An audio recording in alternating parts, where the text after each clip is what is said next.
ஒரு நாள் இருட்டான வேளையில் எதிர்பாராமல் என் வீட்டிற்கு முன் இருந்த ஒரு சிறிய உறை பனிக்கட்டி தடுக்கினதால் நான் இடறி விழுந்து காயம் ஏற்பட்டது.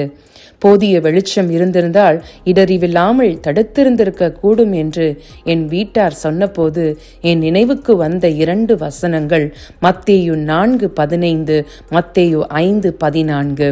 மரண இருளின் திசையில் இருக்கிறவர்களுக்கு வெளிச்சம் உதித்தது என்றும் நீங்கள் உலகத்துக்கு வெளிச்சமாய் இருக்கிறீர்கள் என்பதுமே. பிரியமானவர்களே, பாவம், சாபம், நித்திய மரணம் என்ற இருளிலிருந்து நம்மை மீட்டெடுக்க வெளிச்சமாய் அவதரித்த இயேசுவை ஏற்றுக்கொள்ளும் போது நாம் இடறிவில்லாமல் இருக்க நமக்கு வெளிச்சம் கிடைப்பதோடு மற்றவர்கள் இடராமல் இருக்க நாமும் வெளிச்சமாய் மாறுவோம். ஏனென்றால் வெளிச்சம் இருக்கும் இடத்தில் இருளுக்கு இடரலுக்கு இடமே இல்லை, வழி தப்பி போக வாய்ப்பும் இல்லை.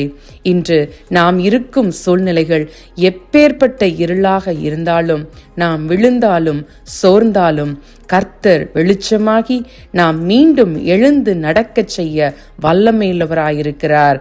ஏனென்றால் வெளிச்சமாகிய இயேசு நிரந்தரம், ஆனால் இருள் நிரந்தரம் அல்ல. ஆமேன்.